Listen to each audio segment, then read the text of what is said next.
the Mike McAllister right. Tuesdays. That's right. Mike, what's up? How are you?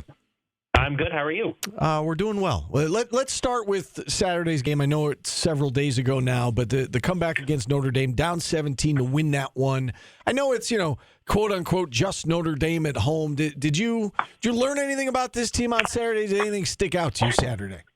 Yeah, I learned that the coaching staff and the players have not given up. That they're still fighting. That they're still engaged, that when the season doesn't go the way you want and there's all this negativity from the fans and the media and everything that they're saying about him, it's real easy to kind of maybe not go as hard and to lose the locker room from a coaching perspective. And a game like that, when you get down by a bunch early, it's very easy to check out of that game.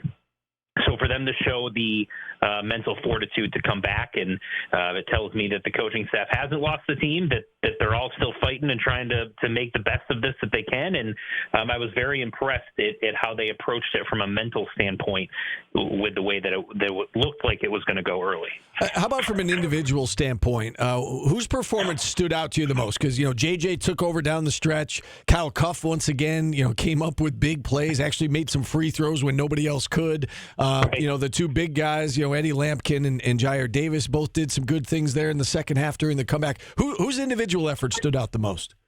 It was Lampkin, and it's not because he didn't do things that we think he's capable of doing. It was because I know it was his fourth straight double-double, but it was kind of the first time that he's really looked like what we saw early in the season, and especially that first game down at the Barclays Center against Texas.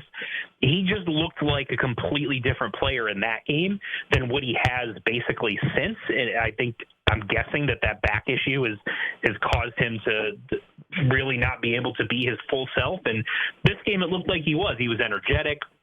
He was getting the crowd involved.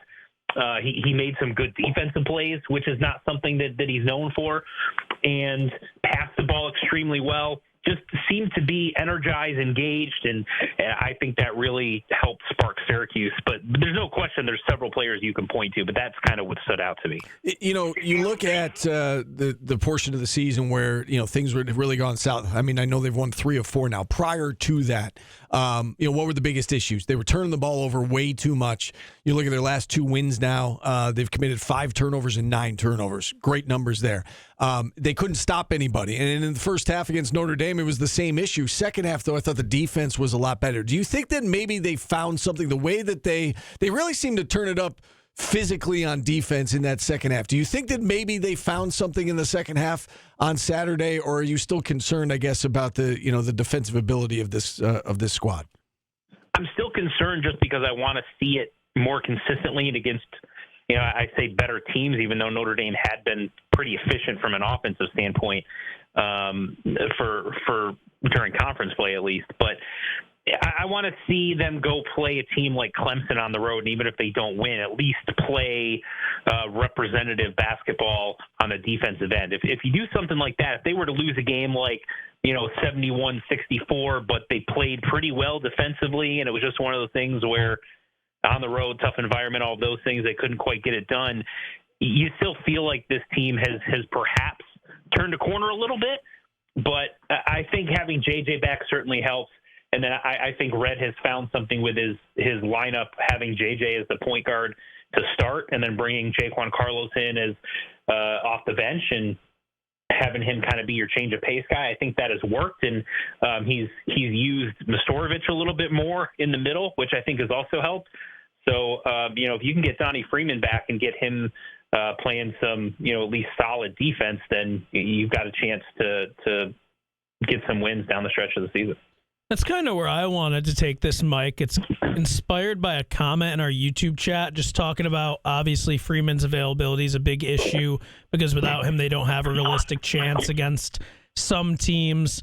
I guess just what's your response to that in terms of, we've seen them play well with Donnie. We've seen them play well without Donnie. Donnie offers scoring and rebounding. His defense is kind of lacking. I don't think he would have made a difference in that Louisville game. It was just kind of too big of a hole. But, what do you think their ceiling is with Donnie? And what do you think they'd have to do to beat some of these bigger teams without Donnie? Well, I never say anything's impossible in sports because I've seen teams far worse than Syracuse beat teams that are as good or better than some of the top teams in the ACC. Like, as much as Louisville humbled Syracuse and looked like they were in a different class, that's a tournament caliber team, maybe a borderline top 25 caliber team. That's not a team that I look at and say, yeah, that's a real national championship contender. They didn't look like that to me. To me, the ACC really only has one of those, and that's Duke. Everyone else, I think, is they have their flaws and they're beatable in certain ways. But, I think this team, if they get all their pieces together and they reach their ceiling, they can play to the level of an NCAA tournament caliber team. Now, they're so far behind the eight ball at this point, it would take almost a miracle for that to happen. But I think they can be a team that plays like they're a top half of the ACC caliber team. If everything goes right, Donnie Freeman comes back, fills in, the rest of the rotation keeps developing as they have been, and you kind of make JJ your lead guy still. Maybe Elijah Moore gets a little bit more consistent with his shooting, then I think they can play to that level. It's a little bit unfortunate that perhaps they won't get there until it's a little bit too late. Tough one tomorrow. They take on a Clemson team that's 15-4 overall, 7-1 in conference play. Their lone loss on the road at Louisville. They've won 3 in a row, including a game at Pittsburgh over the weekend that they had a big lead. They blew that big lead, but still had the presence of mind to get it done in overtime. We know it's a veteran club. They got a lot of really good players on this team. What do you see, playing itself out tomorrow night? I'm going to pick Clemson to win the game if I have to pick a team to win it. But I'm really curious. Kind of the same approach I had going into the Louisville game, which is I think the other team is better, and I'm expecting the other team to win. But can Syracuse look like they're kind of right there? They're competitive. They're not overwhelmed by the matchup, that they're not a win against Notre Dame, wins against Georgia Tech and Boston College are one thing, but can you stay with and compete with and give yourself a chance to win against one of those top teams in the ACC, even if everyone besides Duke isn't really, what you think of when you think of a top-tier ACC team from years past. So it's really interesting to me to see how this game plays out, but I do think that Clemson is a better team, and I do expect them to win. But if you're a Syracuse fan, not to say that you want to take a moral victory away from this, but based on where this team is at and what we've seen so far, if they're in this game throughout the entire game, then I think based on the fact that they've won 3 out of 4 and they play well against Clemson, even if they don't win, I feel like you kind of take that Louisville game as the exception and think that maybe this team is starting to find itself a little bit. All right, let's briefly touch on football before we let you go, Mike. We saw the national title game last night. I saw you on social media point out what I think so many of us were thinking, like the fact that Ohio State fans are all concerned about Kyle McCord and see we got our title. It is so weird. I mean, expand on that. What do you make of the comments we saw on social media regarding Kyle McCord? Listen, I am all for petty smack talk and all of that stuff, but I literally had someone quote tweet the Kyle McCord comment where he said everything comes full circle after they beat Miami and Ohio State lost to Michigan, like seconds after the game is over. Your team just won a national championship for the first time in a decade, and your first thought is, this person clearly had to have had that tweet bookmarked and ready, which means this took preparation and everything else and forethought that I'm going to do this the second we win.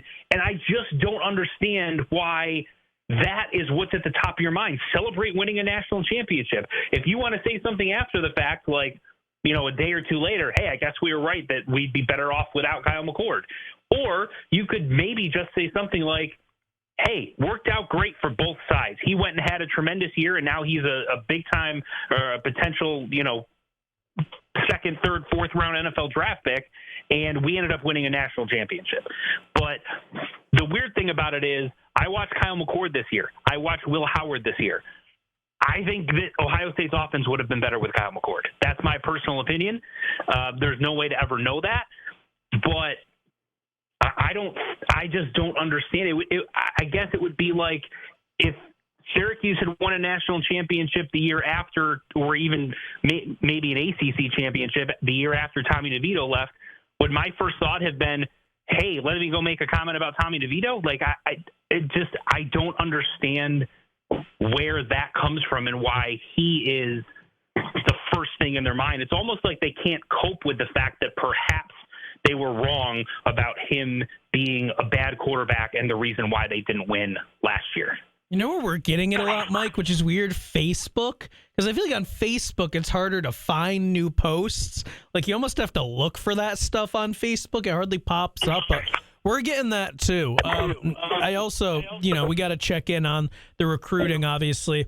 If people want like the super inside scoop, you got to follow your work on 247 Sports, be a VIP. But just what can you tell everybody about, first of all, Omari Evans, who I think he's visiting like Washington now, the Penn State wideout. So we'll see what's up with him. And then just, is there anything else that we might have missed or need to be on the lookout for in terms of portaling or recruiting? Nothing major in terms of portaling or recruiting, although I do think they're going to have a bunch of recruits on campus this weekend for like a not really a junior day, but kind of a junior day, more of like an underclassmen day, because they'll have prospects from the 2026, 2027, and 2028 classes on campus. But you'll start to see this spring things really ramp up with visits and commitments and spring practice visits and things like that. So that's the first thing. As far as the portal goes, it's been very quiet outside of Amari Evans. I know that some people will say, well, why is Syracuse going after another wide receiver? They did just have Chris Long, who was a transfer from Rutgers. He committed to Syracuse in December, announced he was reopening his recruitment, and then almost immediately after that, there's a report out there that Amari Evans is visiting. So you kind of think that those two things are probably tied together in some way. And he did visit over the weekend. He also visited Texas Tech over the weekend. He is from Texas, so I think everyone kind of assumed Texas Tech would be the favorite. The good news for Syracuse is that he did not commit to Texas Tech on his visit there, and he is currently visiting Washington right now. I know Tennessee was mentioned as a potential visitor, potential visit spot for him, but they have not finalized a date there, and it is possible that he makes a decision before taking a trip out to Tennessee. So it seems like it's a Syracuse, Texas Tech, Washington battle, and we'll see how it plays out. I don't think it's something that's going to drag out, so maybe over the next several days or week or two, we'll get an answer on that front. As we wrap up this conversation, we should point out that Mel Kiper is out with his updated quarterback rankings for the draft class. Kyle McCord checks in at number 7. Will Howard from Ohio State is number 6. So there you go. He's got him basically on equal footing going into the NFL draft. It feels like a spin zone. Will Howard's ahead of him, Steve. Let's cope. Let's find some Ohio State posts to retweet and comment on. All right. Mike, great stuff as always. I know you're an Eagles fan. I'm a Bills fan. I would love nothing more than for our two teams to meet in the Super Bowl. I'm crossing my fingers. I think your team's going to be fine. Not so sure about mine, but we'll see what happens. I hope you're right, and I think everyone that is not a Kansas City fan would sign up for anyone but Kansas City being in the Super Bowl at this point. There's plenty of room on the bandwagon. Jump on board. So that's right. Mike, great stuff as always. Thanks for coming on. Our good friend Mike McAllister joining us. We'll take a time out. We've got today's business coming up next. Then Jim Coventry, 1:30, back after this on ESPN.